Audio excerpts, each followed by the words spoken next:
ফুটবলের মহারণে আবারও বাজল আর্জেন্টিনার বিজয়রথ। এক হালি গোল হজম করে মাথা নিচু করে মাঠ ছাড়ল চিরপ্রতিদ্বন্দ্বী ব্রাজিল।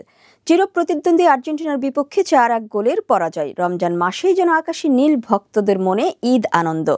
ঘরের মাঠে চিরশত্রুদের এমন লজ্জাদার স্বপ্নই তো দেখেছিল তারা। তবে এমন হার যে শুধু ব্রাজিলকে বিধ্বস্তই করেছে তা নয়, পরের বিশ্বকাপে ব্রাজিলের অংশগ্রহণ নিয়েও তৈরি করেছে শঙ্কা। লিওনেল মেসি কি 2026 সালের বিশ্বকাপেও খেলবেন? আর্জেন্টিনা 2022 সালে বিশ্বকাপ জয়ের পর থেকেই প্রশ্নটা ভেসে বেড়াচ্ছে। পুরনো সেই প্রশ্নই আবার নতুন করে উঠেছে বিশ্বকাপ বাছাই পর্বে আর্জেন্টিনা ব্রাজিলকে বিধ্বস্ত করার পর। গতকাল ব্রাজিলের বিপক্ষে ম্যাচটি খেলেননি মেসি। আর্জেন্টিনা অধিনায়ক ছিলেন না উরুগুয়ের বিপক্ষে আগের ম্যাচেও।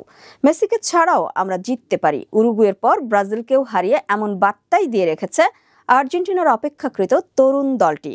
বিশ্বকাপ বাছাই পর্বের ম্যাচে ঘরের মাঠে ব্রাজিলকে রীতিমতো উড়িয়ে দিয়েছে আর্জেন্টিনা। মেসি, লাউতারো মার্তিনেজকে ছাড়াই ব্রাজিলকে যেভাবে উড়িয়ে দিয়েছে আর্জেন্টিনা, তাতে বড় বাঁচা বেঁচে গেছে সেলেসাওরা।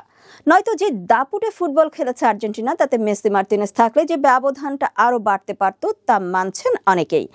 ব্রাজিল ফুটবলের বিব্রতকর ইতিহাস বললে এখনো সবার চোখে ভাসে জার্মানির বিপক্ষে 7 গোল হজমের নির্মম ইতিহাস, যা এখনো পোড়ায় দলটিকে। সেই বিব্রতকর পরিস্থিতির পর এবার এক হালি গোল হজম করেছে ব্রাজিল। নতুন করে পড়েছে লজ্জায়। তবে এই লজ্জাটা যে আরো বাড়তে পারত 4 গোল হজম করা ব্রাজিলের, তেমনটাই বিশ্বাস করেন আলভারেজ। চোটের কারণে ব্রাজিলের বিপক্ষে মাঠে নামা হয়নি মেসির, ছিলেন না মার্তিনেজ ও পাওলো দিবালার মতো তারকা।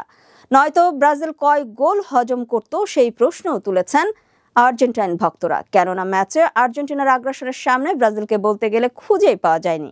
ব্রাজিলকে 4-1 গোলে হারানোর আগেই নিশ্চিত হয়ে যায় 2026 বিশ্বকাপেও থাকছে আর্জেন্টিনা। বাছাই পর্বের ঝামেলা চোকানোর পর আর্জেন্টিনার সামনে সবচেয়ে বড় প্রশ্ন এখন 37 বছর বয়সী মেসির ষষ্ঠ বিশ্বকাপ খেলা না খেলা নিয়ে।